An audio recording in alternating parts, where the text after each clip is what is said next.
Ana, veja, os tribunais, eles têm enfrentado esse tema, né, esse tema recente, e assim, a gente tem que analisar o caso concreto, né? Essa é a primeira, a primeira análise que se faz caso a caso.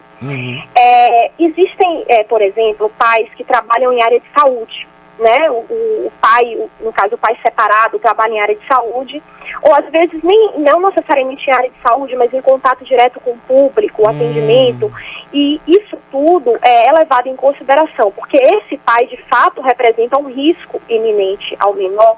Então, nesses casos, os tribunais têm feito a compensação. O que é isso?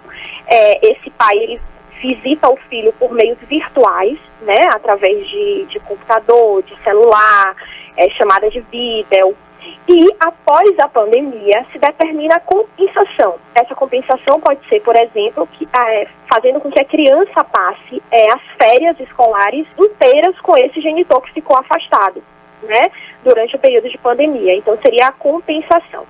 Bom, em casos de pais que não representam efetivamente um risco à criança, pais que de repente estão trabalhando em home office, nesses casos, os tribunais reconhecem, ou têm reconhecido, que esse afastamento não é saudável, né? Porque isso diminui o vínculo paterno-afetivo com a criança e essa perda do direito da criança de possuir essa dupla referência, né, de acolhimento, e aí não só com relação ao pai, como também às suas respectivas famílias, isso traria prejuízos à criança, especialmente aquelas em idades aquelas mais novas, né, aquelas crianças que não entendem efetivamente o que está acontecendo.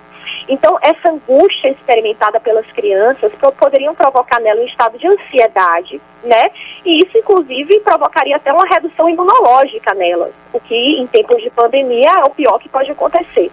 Então, nesses casos, os tribunais recomendam que as visitas sejam mantidas, né, com todos os cuidados recomendados pela OMS, mas que os pais tenham sim contato com essas crianças, agora, claro, tentando reduzir o deslocamento delas. Então, por exemplo, se a criança se deslocaria 3 vezes por semana, por exemplo, reduzir, passar mais tempo com um dos genitores e se deslocar o mínimo possível.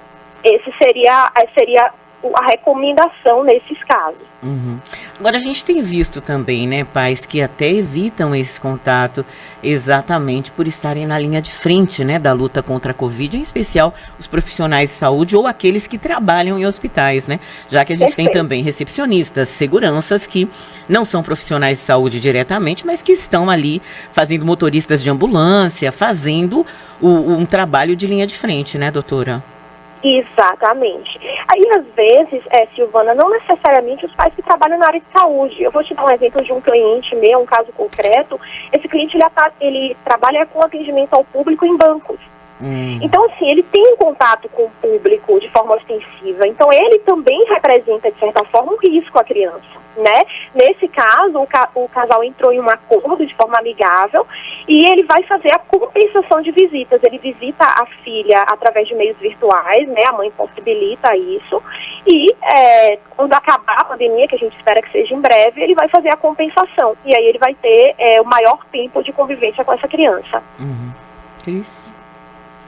A gente está conversando com a doutora Larissa Muana, que é advogada especializada em direito de família. Agora, doutora, como é que estão nesse momento, processo de divórcio, processo de guarda, processo de alimentos, estão fluindo normalmente ou a gente está tendo algum problema na justiça também nesses segmentos?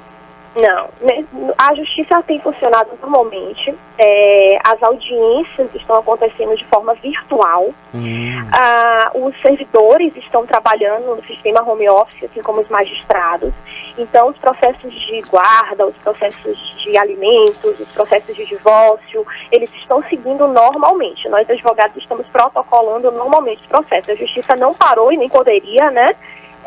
Então as coisas continuam iguais. Tanto é que temos, inclusive, diversos processos visando a regularização de visitas durante a pandemia. Uhum. Então, muitos casais não conseguem entrar em um acordo e precisa recorrer ao judiciário para isso.